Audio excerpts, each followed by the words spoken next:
صحابی ہیں حضور سے پیار کرنے والے، شراب پی بیٹھے، بخاری مسلم پڑھیے، شراب پی لی، خود در رسول پہ آئے، یا رسول اللہ غلطی ہو گئی معاف کر دے۔ کیا ہوا؟ شراب پی لی ہے، بھول گیا تھا، بچپن سے پیتا آ رہا تھا۔ حضور نے فرمایا منہ سونگو۔ سونگا تو کہا حضور بدبو تو آ رہی ہے شراب کی۔ فرمایا باہر لے جاؤ، کوڑے مارو۔ صحابہ کہتے کوڑے لگ رہے تھے اور اندر نبی پاک بے چینی کے عالم میں ٹہل رہے تھے، بے چینی کے عالم۔ ایک صحابی نے کہا حضور اس ملعون کے لیے معاذ اللہ، اس کے لیے آپ، جس نے شراب پی اس کے لیے بے چین ہے؟ حضور نے فرمایا چپ کر جا، غلطی ہو گئی تو کیا ہوا، خدا سے بھی پیار کرتا ہے، محمد مصطفیٰ سے بھی پیار کرتا ہے۔ تیری محبت توجہ کرائے گی نبی پاک کی تیری طرف۔ جو محبت، عقیدت، ادب، وفا، جذبہ، حسن، تازگی، روحانیت، یہ سارے ایک معنی کے سارے الفاظ ہیں، ان کا مفہوم ایک نکلتا ہے۔ اگر زندگی محبت سے خالی ہو گئی، ہمارے صوفیاء نے محبت ہی تو سکھائی ہے، ہمارے اہل اللہ نے پیار ہی تو سکھایا ہے، اتنا پیار کہ حضرت امیر خسرو رو ہی پڑے۔ اور حضرت خواجہ نظام الدین رحمۃ اللہ علیہ سے کہنے لگے محبوبہ جنت میں تو پتہ نہیں کب جانا ہے، کس وقت کے بعد جانا ہے، میرا نہیں گزارا، تو اپنے رب سے دعا کر کہ مجھے اتنی گنجائش مل جائے کہ میں قبر میں بھی آپ کے ساتھ ہی دفن ہو جاؤں۔ پتہ نہیں کب قبریں کھلیں گی، کب دوبارہ رشتہ قائم ہوگا وہ والا۔ تو بھائی یہ جو پیار ہوتا ہے نا، یہ توانائی دیتا ہے، محبت جگا دیتی، محبت نکالتی ہے بندے کو دین کے لیے، محبت آگے بڑھاتی ہے اس کو خدمت کے لیے، محبت ہے جو وارفتگی کا جذبہ اختیار کرتی ہے۔ یہ جو لوگ کہتے ہیں نا کوئی حرج نہیں، اب ایک نیا رٹا نکل آیا، کہتے ہیں ساڈا ماں پیو ہی ساڈا پیر ہے۔ اب یہ بھی ایک فتویٰ عام ہو گیا، جب تک اماں ابو موجود ہیں ہمیں پیر پکڑنے کی ضرورت ہے، یہ بھی ایک فتویٰ ہے، بہت سارے لوگوں کا میں نے سنا ہے۔ خدا کے بندو، حضرت ابو بکر صدیق جیسا پیر گھر میں موجود تھا، پھر بھی ان کے بیٹے نے جا کے در رسول پہ ہاتھ رکھا ہے۔ حضرت سیدنا بایزید بستامی رحمۃ اللہ تعالیٰ علیہ جیسے جلیل القدر لوگوں نے اپنی اولادیں جا کے مرید کرائی ہیں۔ فاضل بریلوی رحمۃ اللہ علیہ سے بڑا پیر کون ہوگا؟ لیکن انہوں نے بھی اپنے بچے جا کے کہیں بیعت کرائے، اپنے گھر میں ہر شے موجود تھی، جو پیر تھے انہوں نے بھی کہا نہیں، روحانی تربیت کے لیے، دین سکھانے کے لیے ہم کافی نہیں، کہیں لے جانا پڑے گا، کہیں بٹھانا پڑے گا۔ یہاں لوگ اپنی مرضی کا فتویٰ گھڑتے ہیں۔ پیار، وارفتگی، خلوص، وفا کا رشتہ، محبت جب تک قائم نہیں ہوتی، اور محبت میں جب تک روز بروز اضافہ نہیں ہوتا، روز بروز جب تک یہ توانائی نہیں پکڑتی، سمجھ لیں کہ زندگی تنزل کا شکار ہے، آپ واپس آ رہے ہیں آپ۔ اور محبت جیسے جیسے بڑھتی جاتی ہے، پیار جیسے جیسے بڑھتا جاتا ہے، اقبال کہتے ہیں جب عشق سکھاتا ہے آداب خود آگاہی، جب عشق سکھاتا ہے آداب خود آگاہی، کھلتے ہیں غلاموں پر اسرار شہنشاہی۔ لوگوں کو اس فلسفے کی سمجھ نہیں آتی، وہ سمجھتے ہیں میں نوکر بنا ہوا ہوں، کسی کے دروازے پہ کھڑا ہوں۔ اقبال کہتے ہیں جب تجھے عشق آداب سکھا دے گا نا، تو پھر اگر تو غلام بھی ہوگا تو اللہ تجھے شہنشاہ بنا دے گا، پھر تجھے آداب شہنشاہی کا پتہ چلے گا۔ تو زندگی میں پیار، محبت، خلوص، یہ چیزیں آپ کو قریب کر دیتی ہیں اللہ رسول کے۔ میرے رسول پاک علیہ السلام نے اپنے دین میں جس چیز کا سب سے زیادہ قدر بیان فرمایا اور جس چیز کی سب سے زیادہ اہمیت بیان فرمائی، وہ محبت ہے۔ محبت خشک نہیں ہونی چاہیے۔ محبت کے اندر کبھی بھی، حضرت خواجہ حسن بصری رضی اللہ تعالیٰ عنہ یہ حضرت علی کے شاگرد ہیں، مولا علی شیر خدا کے شاگرد ہیں۔ اور ایک روایت ایسی بھی ملتی ہے کہ بچپن تھا ان کا تو نبی پاک کے گھر چلے جاتے تھے، تابعی ہیں، بہت چھوٹے تھے جب حضور کا وصال ہوا، صحابہ کے شاگرد ہیں۔ ایک دفعہ حضرت ام سلمہ کہتی ہیں کہ نبی پاک صلی اللہ علیہ وسلم کا بچا ہوا پانی پڑا تھا تو وہ بھی حضرت حسن بصری اٹھا کے پی گئے۔ یعنی حضور علیہ السلام کا جھوٹا پینے کا بھی اللہ نے انہیں، لعاب دہن شدہ پینے کا بھی، بڑے صاحب بصیرت تھے۔ ایک بہت مالدار 30 سال کا نوجوان آ گیا، عبد الواحد زید، حضور میں نے مرید ہونا ہے۔ آپ نے فرمایا تو میرا بھائی بن جا، مجھ سے دین سیکھ، مرید ہو کے کیا کرے گا؟ کہنے لگا حضور میں باریکی تک پہنچ گیا ہوں. بھائی تو شریک ہوتے ہیں، تو مجھے بھائی نہ بنائے، مجھے غلام بنائے. تابع داری وہی کر سکتا ہے جو غلامی کرے. بھائی تو شریک ہوتے ہیں، وہ تو مقابلہ کرتے ہیں، غلام بنائے. حضرت حسن بصری، حضرت عبد الواحد بن زید رحمۃ اللہ علیہ فرماتے ہیں میں کروڑ پتی تھا، ہیرے جواہرات کا ٹھکانہ ہی نہیں تھا. تو حضرت حسن بصری رحمۃ اللہ علیہ فرمانے لگے تیرا میرا سٹیٹس ایک نہیں، تو میرا غلام کیسے بنے گا؟ تیرے گھر میں تو خود بیسیوں غلام ہیں. تیرا میرا سٹیٹس نہیں، میں غریب آدمی ہوں، ایک وقت کھا لیتا ہوں، 2 وقت بھوک کاٹ لیتا ہوں، تو شہزادہ ہے، سٹیٹس نہیں بنے گا. عبد الواحد بن زید گھر گئے، اپنے غلاموں کو کھڑے کھڑے آزاد کر دیا، رشتہ داروں کی لسٹ بنائی، سب کو دعوت کھلائی، جو گھر کے اندر مال دولت تھا ان میں بانٹ دیا، باقی پڑوسیوں کو دے دیا. جو کپڑے پہنے ہوئے تھے وہ بھی اتار کے صدقہ کیے. ٹاٹ کا لباس پہن کے حضرت حسن بصری کے سامنے آ کے کھڑے ہوئے. خواجہ حسن بصری نے نظر اٹھائی، کہا اچھا یہ حال کیسے ہو گیا؟ کہا حضور ہر شے بیچ آیا ہوں. کہا کیوں؟ فرمانے لگے آپ نے کہا تھا تیرا میرا سٹیٹس نہیں، اب تو ایک ہو گیا ہے نا، اب تو سٹیٹس ایک ہو گیا نا، اب غلامی ملے گی. آپ نے فرمایا 3 شرطوں پہ قائم رہنا، 3 شرطوں پہ. ایک، اللہ والوں پہ زندگی میں اعتراض نہ کرنا، کبھی اللہ تعالیٰ کے بندوں پر اعتراض، کوئی چیز نظر آئے بھی تو شکوہ نہ کرنا، سمجھ لینا کہ میری نگاہ کی غلطی ہے. اور دوسرا، روز اپنے اوپر محنت کرنا، محبت کم نہیں ہونی چاہیے، بڑھنی چاہیے. اور تیسرا فرمایا مجھے کہنے کی ضرورت نہ پڑے، کہنے کی ضرورت، تجھے اشارہ سمجھ جانا چاہیے. عبد الواحد بن زید کہنے لگے حضور ملے گا کیا؟ آپ فرمانے لگے یہ تیرا مطالبہ بھی غلط ہے، وہ تو بعد کی بات ہے، ملتا کیا ہے. غلامی میں آ گئے. فرماتے ہیں 30 سال نوکری کی حضرت کی، 30 سال. لوگ کہنے لگے بابا پھر ملا کیا؟ فرمانے لگے تم نے بھی مطالبہ غلط کیا ہے، یہی تو میں کر بیٹھا تھا. کہا ملا کیا؟ آپ فرمانے لگے میرا اس وقت حال یہ ہے کہ لوگ دعا کر کے رب سے لیتے ہیں، میں دعا نہیں کرتا، ابھی میں سوچتا بھی پورا نہیں، میرا رب وہ چیز پہلے مجھے عطا فرما دیتا ہے. اور بغداد کے لوگ کہتے ہیں بغداد میں قحط پڑ گیا، بارش نہیں ہوتی تھی، بارش نہیں ہوتی تھی. کٹھے ہو کے سارے گئے، آپ بغداد آئے ہوئے تھے، کٹھے ہو کے لوگ گئے، کہا حضور بارش نہیں ہوتی، مہربانی فرمائیں. تو کہتے ہیں لوگ آ کے بیٹھے ہیں میرے پاس، بارش کی دعا کر دیں. حضرت عبد الواحد بن زید کہنے لگے اے اللہ تجھے پتہ ہے یہ میرے دروازے تک آ گئے، پہنچ گئے، ابھی تک بارش نہیں آئی، اور لفظ پتہ کیا ہے؟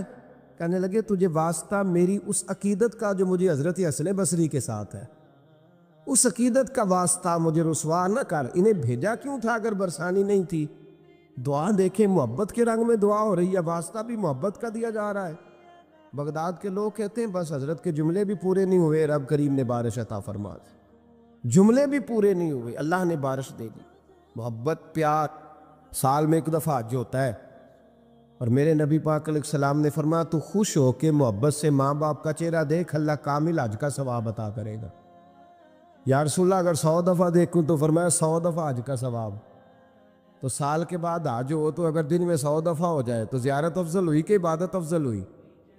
نبی پاک صلی اللہ علیہ وسلم نے فرمایا النظر الی وجہ العالم عبادہ، اگر تو کسی عالم کے چہرے کو دیکھتا بھی رہے تو رب تجھے اپنی عبادت کا درجہ عطا فرمائے گا.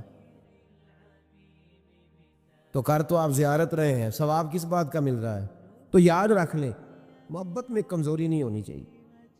محبت جس کی کمزور ہو گئی ختم ہو گیا. 1 منٹ کے لیے بھی اپنے اوپر یہ یاد رکھے، وہ کہا تھا حضرت سلطان باؤ نے جو دم غافل سو دم کافر. یاد رکھ، عقیدتوں میں جب لچک آتی ہے نا، جب کمزوری پیدا ہونے لگتی ہے، کمزوری، پھر رشتے سہاروں کے محتاج ہونے لگ جاتے ہیں، پھر رشتے سہاروں کے محتاج ہوتے ہیں، پھر گفتگو کے محتاج ہوتے ہیں، سمجھانے کے محتاج ہوتے ہیں، پھر توجہ دلانے کے. اور جب رشتے